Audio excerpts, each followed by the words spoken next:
Bonjour et bienvenue à bord du Tricot-Train. Le décor aujourd'hui est différent de celui d'habitude car je suis en vacances en Espagne. Alors j'espère que le son de la vidéo passera bien car je suis partie sans emporter mon petit micro. À vrai dire, j'avais pas prévu de filmer pour le Tricot-Train pendant ces vacances et puis finalement je me suis dit pourquoi pas.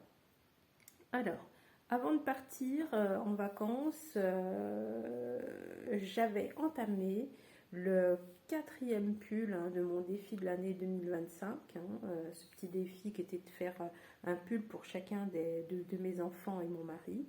Donc j'avais commencé à tricoter le 4e pull pour ma plus grande fille, c'est la dernière de mes enfants qui n'a encore pas son pull. Donc c'est de ce pull là dont je vais vous parler aujourd'hui parce que c'est l'ouvrage que j'ai emporté avec moi pour les vacances. C'est un pull que je tricote dans une laine de chez Bergère de France, la Philomèche. Oui, c'est ça, Philomèche. Je dois avoir une bague, on a par ici.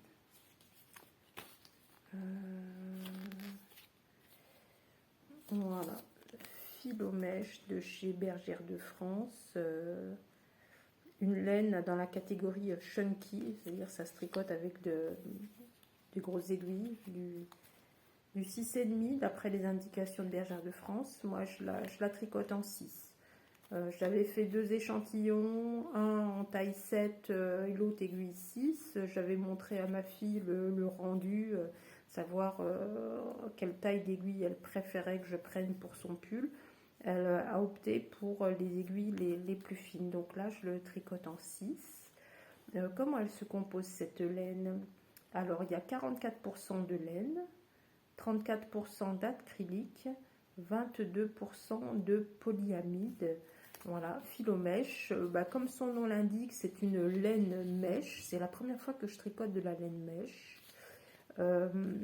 J'avais un peu peur parce que j'avais lu des commentaires généraux sur la laine mèche et en particulier sur cette qualité-là de chez Bergère de France. J'avais un petit peu peur parce que certaines tricoteuses laissaient des commentaires un peu déçus en disant que le brin cassait, surtout en début d'ouvrage. Les réponses qu'on trouvait à leur remarque, c'était de dire qu'effectivement la laine mèche pouvait être un peu fragile lorsqu'elle n'est pas tricotée, donc nécessitait d'être manipulée avec un peu de douceur, ne pas tirer dessus, surtout au rang de montage et au premier rang de tricot pour éviter la casse. Alors j'avais vu ces commentaires après avoir acheté la laine, donc j'avais un petit peu d'appréhension et finalement, rien qu'en tricotant les échantillons, j'ai tout de suite été rassurée.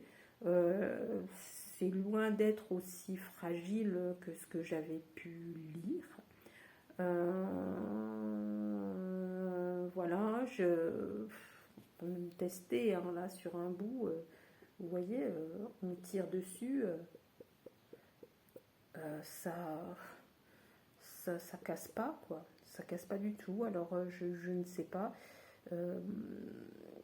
Je comprends pas les commentaires qu'il y a eu. Peut-être, voilà. Je n'ai pas l'explication. En tout cas, je n'ai pas ce souci-là avec le lot de laine que j'ai acheté. Et pourtant, j'avais des raisons de craindre, parce que c'est la laine que j'ai eue avec un tarif de réduction super important. Je crois qu'il y avait 75%, en tout cas entre 70 à 80% de réduction. C'est de laine que j'ai eu des pelotes à moins de 2 euros la pelote, alors qu'en temps habituel, elle se vend dans les 6 euros et quelques. Je ne sais plus exactement, mais si vous voulez avoir une idée du prix, vous allez sur le site de Bergère de France. Donc, déjà, voilà, première appréhension levée. Et puis, j'ai commencé à tricoter le pull pour ma fille. Contrairement au pull de mes deux autres enfants, mes trois autres enfants, pardon, que j'ai tricoté du haut vers le bas, hein, en top-down, là, ma fille, elle voulait un pull qui présente des torsades sur le devant, de chaque côté, hein, du devant, hein, et elle voulait que les torsades remontent jusqu'aux épaules. Et je me suis dit que ce serait plus pratique là de tricoter le pull, pas en top down, mais du bas vers le haut, un bottom up, on dit en anglais, hein, de la façon classique, quoi. On commence par le bas et on monte au fur et à mesure.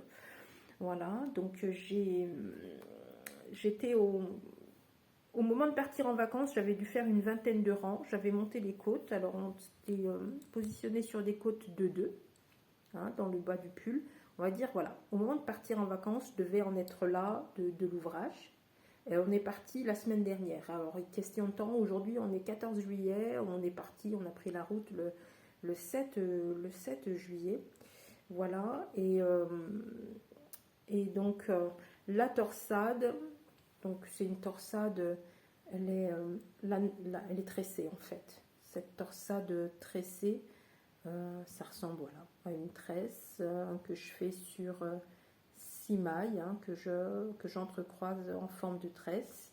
De part et d'autre de ces 6 mailles, j'ai 2 mailles de jersey en vert, hein, et voilà, sinon tout le reste du pull est en jersey en droit. Ça a été super vite et j'ai eu terminé le devant du pull avant-hier. Alors là, vous voyez, il y a plein de câbles que j'ai mis pour arrêter les mailles. En fait, pour former mon encolure et puis le dessus des épaules, hein, pour façonner l'encolure et le dessus des épaules, j'ai choisi de faire ça avec, pas en rabattant les mailles, mais en faisant des rangs raccourcis pour me faciliter la finition. Donc là, je pense que je coudrai les épaules soit en faisant un grafting, soit en tricotant ensemble les mailles, un dernier rang de mailles, tricotant et rabattant les mailles de l'épaule, du dos et du devant, voilà, ensemble, hein, une technique à 3 aiguilles, ou alors un grafting, hein, c'est une couture invisible en fait, hein, qui permet de ne pas avoir de couture, mais d'avoir une sensation de prolongement du tricot. Et puis tout autour de l'encolure, comme ma fille, elle veut un col, pas forcément un col roulé, mais un col qui remonte bien, hein, ce qu'on pourrait appeler un col cheminé, ou peut-être intermédiaire entre le col cheminé et le col roulé. Et j'ai pas envie de me casser la tête à tricoter le col et venir le coudre au point arrière. Je veux garder le maximum de souplesse et je me suis dit, je fais des rangs raccourcis, je n'aurai plus qu'à reprendre les mailles que j'ai au devant. J'en aurai aussi sur le dos du pull et puis quelques-unes au niveau de la jonction des épaules et de tricoter, voilà, en reprenant les côtes de 2 pour faire mon col. Donc voilà, je suis très contente parce que ça a été très vite. Et le revers de la médaille, c'est que je ne pensais pas aller aussi vite et je n'ai pas emmené avec moi suffisamment de laine. En tout cas, vu ce qui me reste, si je tricote à la même vitesse, je n'aurai plus assez de pelote sur moi avant le retour à la maison. Voilà, donc bon, c'est comme ça, hein, ça arrive. Ce que je vais faire en fait, j'ai commencé à faire le dos ce matin. J'ai monté les mailles du dos. Voilà, j'ai 70 mailles. Voilà, j'ai commencé à tricoter. Là, j'ai fait 3 rangs, hein, de côtes de 2. Et je vais m'efforcer de tricoter moins ou plus lentement pour me rationner et faire en sorte de tenir la laine qui me reste un maximum de temps, si possible jusqu'au retour. Je suis à peu près certaine que j'y arriverai pas, mais je vais tenter. Donc là, en fait, il me reste 2 pelotes, donc celle-ci plus une autre inentamée. Pour avoir une idée de ce que j'arrive à tricoter en quantité, alors je vais repérer des jonctions de pelotes sur ce pull là. Combien j'arrive à tricoter voilà, donc je vous montre ce que j'arrive à tricoter en quantité, hein, ce que j'arrive à tricoter sur une pelote. J'avais filmé une première fois, mais en me trompant de repère. Oui, j'ai un peu de mal à retrouver la jonction des pelotes parce que je joins mes pelotes sans faire de nœud. Je les insère l'une dans l'autre et ce qui fait que on a parfois un peu de mal à voir où se trouve le changement de pelote. Donc j'avais filmé un premier truc qui était faux. Là, je recommence avec les bons repères. J'ai planté des aiguilles hein, pour voir le niveau. Donc là, entre ces 2 aiguilles, c'est la hauteur que j'arrive à monter avec une pelote. En dessous, ce qu'on voit à la partie basse, on voit qu'en hauteur, il y a un peu moins. Ça, c'est normal parce que quand j'ai commencé le pull, j'ai utilisé une pelote que j'avais déjà entamée pour faire mes petits tests et mes échantillons. Hein, voilà, donc ça, c'est la hauteur que j'arrive à faire sur une pelote. Donc voilà, j'ai placé un autre paire encore au-dessus. Voilà, pour voir jusqu'où j'ai pu aller avec la deuxième pelote. Donc j'ai été supplémentaire, donc un petit peu au-dessus des emmanchures. Donc voilà, donc ça, la pelote entamée avant les vacances, une première pelote utilisée pendant les vacances, une deuxième pelote utilisée pendant les vacances, au-dessus, la fin du pull, la troisième pelote hein, pour le haut du pull. Donc là, en quantité, il y a un petit peu moins. Parce que ben oui, j'ai pas été jusqu'au bout de cette troisième pelote entamée. Hein, il me reste ça. J'ai pas coupé le fil, ça c'est volontaire. J'ai pas coupé le fil hein, qui est relié là à ce niveau-là. Je le garde parce que quand j'aurai fini le dos, le devant et que je les assemblerai, j'utiliserai ce fil-là pour tricoter le col. Hein, ça m'évite, ben voilà, pareil, c'est comme je vous disais, je veux me faciliter un maximum les finitions. Ben, ça nous fait un nœud, un raccord en moins à faire. Je commencerai à tricoter l'encolure sur ce reste de pelote déjà raccroché à l'ouvrage. Voilà, donc là, je reprends mon décompte. Hein. Je suis partie dans mon sac avec 5 pelotes d'avance. Donc j'en ai utilisé 1, 2, 3 et il m'en reste 2 pour finir les vacances. Donc ouais, aujourd'hui on est 14 juillet, on reprend la route mercredi prochain le matin, on remonte en 2 temps, en 2 jours, donc le retour à la maison est prévu à vendredi, donc lundi à vendredi, 2 pelotes. Voilà, il va falloir donc se rationner. Je vais essayer de faire l'effort de tricoter plus lentement, un peu moins. Donc ben, aujourd'hui, je vais taper quand même dans le stock parce qu'aujourd'hui, c'est journée détente. Hier, on a fait une grosse journée de visite à Barcelone. On est rentré très content de notre journée, mais bien rompu, bien fatigué. On a les jambes, on en a plein les pattes. Hein. Moi, je sens encore mes courbatures. Donc aujourd'hui, c'est repos. On n'a rien de spécial de prévu. Donc détente, grasse mat, etc. Et pour moi, ben voilà, du tricot. J'ai entamé le dos du pull. Hein, j'ai monté 70 mailles, il fait voilà, c'est 70 mailles au départ, les côtes de 2. Vous voyez là j'utilise des aiguilles circulaires, hein, mais je tricote à plat hein, en aller-retour. Les aiguilles circulaires, c'est parce que c'est très très pratique en voyage, hein, c'est du matériel de tricot nomade comme on dit, qui se range facilement à l'intérieur des sacs. Ça craint rien, on ne tord pas les aiguilles, on ne troue pas les sacs, très très pratique et j'apprécie beaucoup. Bon, voilà, donc c'était un petit temps, petite fenêtre ouverte sur mon temps de vacances de cet été. J'espère que vous profitez bien de vos vacances si vous en avez et que vous profitez bien de l'été de toute façon, hein, même si vous n'avez pas de vacances. Voilà, moi je vais me remettre à quelques rangs, quelques mailles de tricot avant de préparer le repas du midi. Je vous embrasse tous et je vous dis Bonjour salut, à salut, tous, salut. c'est MJ Esther. Nos vacances touchent bientôt à leur fin et je profite de quelques instants de calme pour filmer un petit peu, faire un petit bout de vidéo. Donc la dernière fois que je filmais, on était 14 juillet. C'était notre jour de relâche, hein. La veille, on avait visité Barcelone.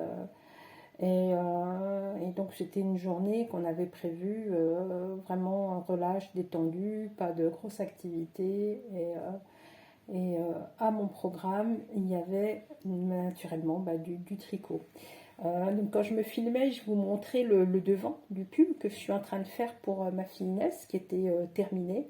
Et je vous expliquais qu'il ne me restait plus beaucoup de laine, à savoir deux pelotes pour finir les vacances. Alors, j'indiquais aussi que si je voulais tenir jusqu'au bout, il faudrait me rationner. Et je vous faisais part aussi de mes sérieux doutes quant à ma capacité à me rationner dans l'utilisation de la laine.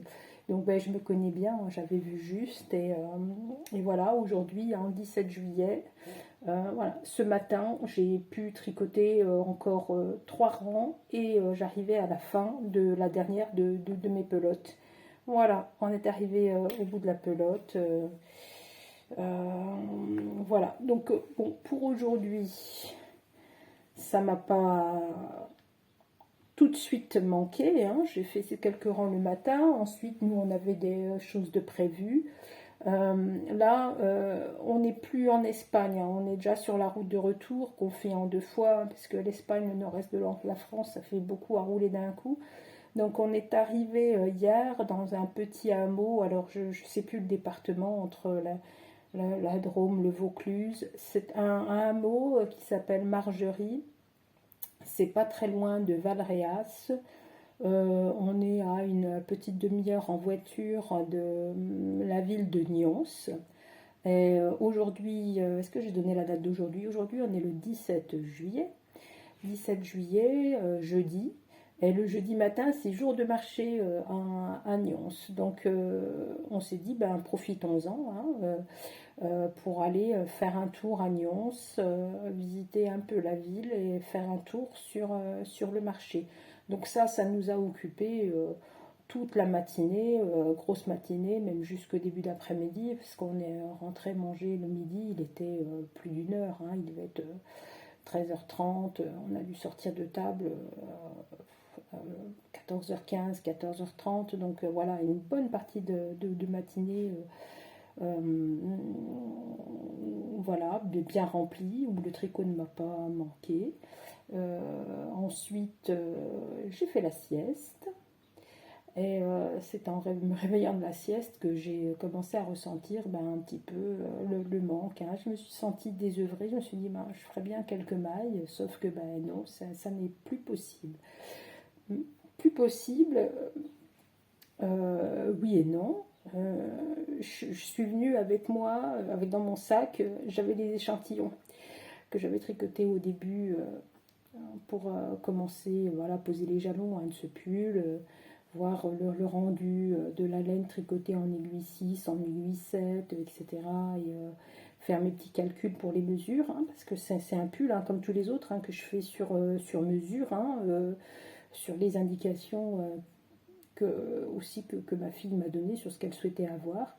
Et voilà, là, au moment où je vous filme, je rigole intérieurement, mais je suis en train de sérieusement poser la question de savoir si je ne vais pas détricoter les échantillons pour gagner encore quelques rangs, 4-5 rangs dans le pull. Alors ça me fait rire, quoi, parce que j'ai l'impression d'être comme un fumeur en manque, hein, qui va chercher dans son cendrier des mégots de cigarettes pour voir s'il peut pas grappiller un peu de tabac et se rouler une énième cibiche. Je pensais pas un jour me retrouver dans cette situation-là et ça me fait bien rire. Donc voilà, je vais peut-être résister ou pas. L'avenir nous le dira. Je viendrai vous raconter ça dans une prochaine vidéo. Voilà, voilà, pour l'instant, je vous dis salut, salut. Coucou, et ben vous voyez, j'ai craqué. Je sais pas si le son passera super bien parce que j'ai mis en route le ventilateur. Il fait vraiment très très chaud. Il fait vraiment très très chaud. J'ai calé le téléphone avec un oreiller. Et ça fait peut-être barrage au son du ventilateur, mais peut-être aussi que ça masque un peu le capteur son. Bon, si on n'entend pas bien, c'est pas grave. Voilà. Donc voilà un premier échantillon que je suis en train de défaire. Par moment, je suis obligée de tirer un petit peu. La laine, la philomèche, elle fait des poils, elle fait des petits poils comme ça. Elle est un peu mousseuse, comme ça. Et par moment, les poils se bloquent les uns avec les autres, un peu comme des locks. Un peu comme des locks dans les cheveux. Pas des grosses, hein, des petites. Du coup, ça m'oblige à par moment tirer un peu dessus pour décoincer. Je faisais délicatement avec cette peur toujours, hein, de casser le brin de laine, mais en fait non, ça ne se casse pas. Alors je sais pas, c'est peut-être pas une vraie laine mèche, peut-être un truc qui ressemble, mais en plus solide. Voilà, donc je prépare les petits pelotons. Comme ça, j'aurai le plaisir un peu dans la soirée de faire encore quelques mailles, quelques rangs. Voilà. J'en profite, je filme un peu, je vais papoter un peu. Il y a un sujet là en ce moment qui me trotte un peu en tête.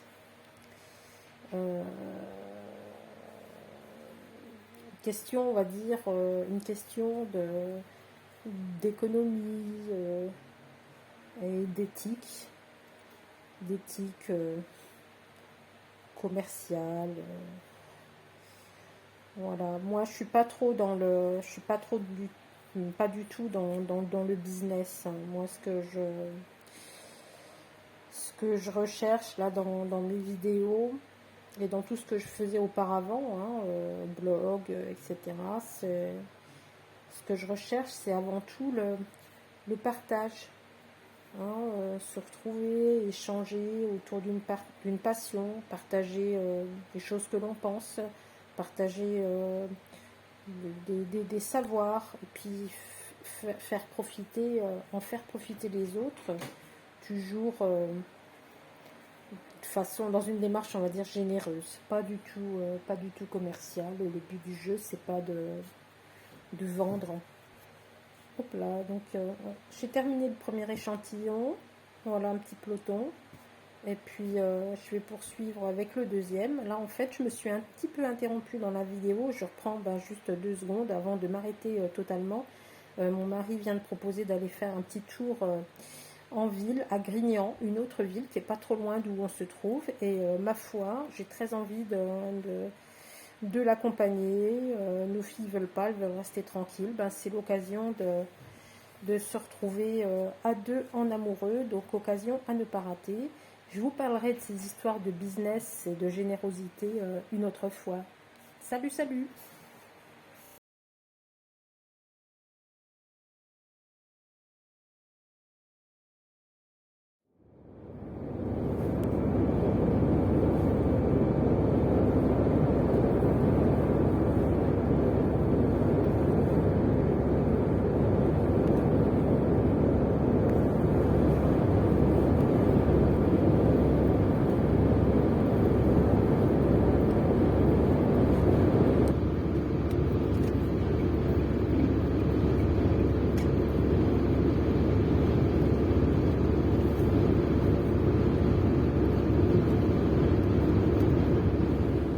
Hello, hello! Comme vous pouvez le voir, je suis de retour à la maison. Ah oui, les vacances sont terminées depuis plusieurs jours maintenant. Je crois que la dernière fois que je filmais, c'était la veille de notre trajet, dernier trajet, grand trajet de retour, hein, à la fin de notre séjour en Espagne et dans le sud de la France. Donc oui, c'était jeudi le 17 juillet. Et aujourd'hui, bah, nous sommes jeudi 24. J'ai repris le travail depuis lundi dernier. Voilà, j'ai changé de look, coupé les cheveux. Alors je les porte pas souvent lâchés sur la vidéo, donc voilà, peut-être que vous ne remarquez pas la différence. Voilà, donc la dernière fois que je filmais, voilà, c'était le soir, j'étais en train de détricoter des échantillons pour gagner quelques mètres de laine et avancer encore un peu dans le pull que je tricote toujours pour ma fille. Donc, bien, ces quelques rangs que j'ai détricotés m'ont permis de ben, tricoter un peu dans la voiture sur le trajet du retour. Euh, je n'ai pas tricoté tout le temps parce qu'il y avait des moments quand même où il fallait prendre le volant, voilà. Et une fois qu'on était à 10 km, un peu moins de 10 km avant la maison, j'arrivais au bout de, de la laine que j'avais pu récupérer de cette manière-là. Et sur le dos du pull, ça m'avait permis de remonter encore dans le dos du pull jusqu'au niveau des emmanchures. Et puis, et ben, de retour à la maison, bon, les rangements, je vais vous montrer. J'ai tricoté pas énormément parce qu'il y avait tout plein de choses à faire, à ranger, du ménage, puis préparer le retour au travail. Et, euh, et en fait, je me suis remise à tricoter le dos du pull dans le train, retour du tricot-train, euh, en reprenant le travail. Et le dos du pull, il est terminé depuis pas longtemps, je crois. Je l'ai terminé. On va essayer d'avoir un petit peu de lumière. Voilà, le dos du pull. Oups. Voilà, est terminé. Les mailles en attente, comme pour le devant, hein, pour une couture en grafting sur les épaules, et puis récupérer ces mailles autour de l'encolure pour tricoter un col qui soit fixé souplement au pull. Donc voilà, dos terminé. J'en suis maintenant aux manches. Aux manches. Alors les manches, ça va pas aussi vite que ce que je pensais. J'ai commencé le bas d'une manche, alors j'ai voulu le faire vraiment en circulaire pour éviter éviter la couture de manche. Et j'ai monté les mailles à la taille du poignet et j'ai tricoté, détricoté, recommencé, redétricoté. J'ai dû commencer au moins 6 fois la manche. Et ce matin, je détricotais ce que j'avais fait auparavant. Bon, ben ça, pour une histoire au départ de nombre de mailles, je trouvais qu'il n'y avait pas assez. Et puis après, j'ai refait, j'avais mal compté, il y en avait une de trop. Et j'ai rajouté des mailles. Et ensuite, je me suis trompée dans l'alternance. C'était des côtes de deux. Savoir commencer par deux mailles en vert ou deux mailles en droit, je ne sais plus. Et, euh, et je me suis rendu compte que j'aurais dû commencer par des mailles en droit ou en vert, je ne sais plus, mais ça n'allait pas ensuite pour placer la torsade, parce qu'il y aura aussi une torsade sur le dessus du bras. Enfin bref, il y a des fois comme ça où euh, on n'est pas, on n'est pas concentré et on fait n'importe quoi et on commence et on recommence. Donc là, ben, j'ai le dos du pull de fait, j'ai le devant du pull de fait et la manche, tout est à recommencer pour les manches. Voilà. Sinon, ouais, la dernière fois que je filmais aussi, donc j'étais en train de faire mes petites pelotes et puis je commençais à vous parler d'un sujet qui me préoccupait à ce moment-là et puis qui revient aussi de temps en temps à mon esprit encore maintenant, hein, c'est pas liquidé ce truc-là. Il s'agissait de l'état d'esprit dans lequel je tricote, dans lequel je fais mes créations, mes modèles, en rapport avec euh, avec des questions de business. Je crois que j'utilisais ce mot-là, le business ou d'affaires, ou, d'entrepreneuriat. Et il se trouve que moi, tout ce que je fais, rien n'est à vendre. Euh, c'est dans un état d'esprit de partage du savoir, des expériences, d'astuces, voilà. Et certes, je modélise des ouvrages, mais je me considère pas du tout comme professionnel, mais vraiment amateur, peut-être grand amateur, et peut-être voilà, certaines facilités, des idées sympas, une aisance à comment dire, à me figurer le résultat que je souhaiterais obtenir et à le mettre, lui donner vie, hein, voilà, à ces projets que j'ai. Bon, c'est de la création, hein, c'est pas donné à tout le monde, mais moi je fais ça vraiment en amateur, je suis pas pro, j'ai pas suivi de formation, je suis complètement autodidacte et je puise dans toutes les compétences que j'ai engrangées après des années et des années à tricoter en suivant des modèles, hein. Il est arrivé un moment où je me suis dit, bon finalement, tout ce qu'on propose dans les modèles, il y a des choses chouettes, mais il n'y a rien qui me plaît 100%. Et moi, je voudrais plutôt des choses comme ci ou plutôt comme ça. Et à force de chercher justement dans des modèles tout faits, et puis à pas trouver ce qui correspondait à mes attentes, voilà, je me suis mise à faire, à créer, à concevoir vraiment mes propres ouvrages. Bon, moi, j'appelle ça vraiment de la création. D'ailleurs, ça me fait toujours bizarre, des fois, certaines publient des réalisations qu'elles font en disant voici ma dernière création, voici ma dernière création. Mais en fait, euh, elles ne créent pas, elles réalisent des modèles que proposent d'autres. Moi, c'est assez subtil. Hein. Créer, c'est comme inventer. Donc là, je m'éloigne un petit peu du sujet business versus gratuité. Voilà, ce petit truc qui me trotte dans la tête, c'est que de plus en plus, j'entends ces réflexions qui sont justifiées, hein, qui sont fondées de créatrices, d'entrepreneuses qui, qui, qui se démènent hein, dans ce monde de l'entrepreneuriat euh, pour s'en sortir, vendre ce qu'elles produisent, vendre ce qu'elles créent, euh, dans un monde où c'est pas évident.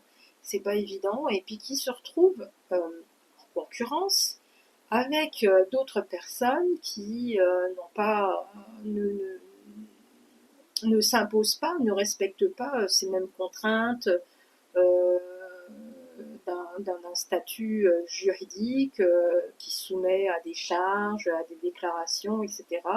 Et qui proposent des produits à très très bas prix, voire gratuitement, ou même spolient le travail des autres, récupèrent des modèles, des explications pour proposer ça gratuitement. Et bon, bref, voilà, de la concurrence un peu déloyale à toutes celles et tous ceux qui jouent les règles du jeu et pour qui économiquement arriver à des bilans équilibrés, voire bénéficiaires, est pas toujours facile.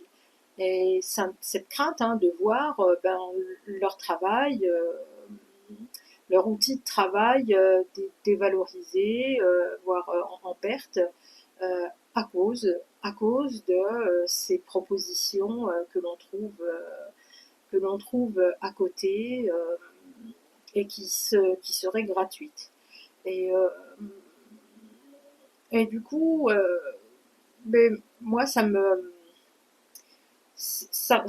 m'interpelle, ça m'interroge. Je me pose des questions sur moi-même. Est-ce que ce que je fais, est-ce que c'est mal? Est-ce que c'est mal de proposer euh, des, des modèles euh, sans contrepartie financière? Est-ce que c'est mal? Est-ce que je contribue? Est-ce que je contribue à la disparition et à la perte de ces créateurs, ces entrepreneurs, entrepreneuses qui ont décidé, voilà, eux, de faire de cette activité créatrice manuelle, d'en faire leur métier. Là où moi, j'ai un autre métier totalement différent qui me rapporte les revenus qui me permettent d'avoir un toit, de m'habiller, de manger, d'élever ma famille. C'est vrai que moi, j'ai pas ce besoin de commercialiser, tout ce que je propose. Je me demandais vraiment si c'est mal. Au fond de moi, je me dis non, je vois pas tellement, je vois pas où la concurrence elle est déloyale. Je vole le travail de personne, je copie les créations de personnes. C'est juste que je vends pas parce que j'ai pas envie. Voilà. Et voilà, le tricotrain, c'est terminé pour aujourd'hui. Merci à toi si tu es resté jusqu'à la fin de la vidéo. D'ailleurs, n'hésite pas à me le dire en commentaire. D'ici la prochaine fois, prenez tous bien soin de vous. Salut, salut, salut!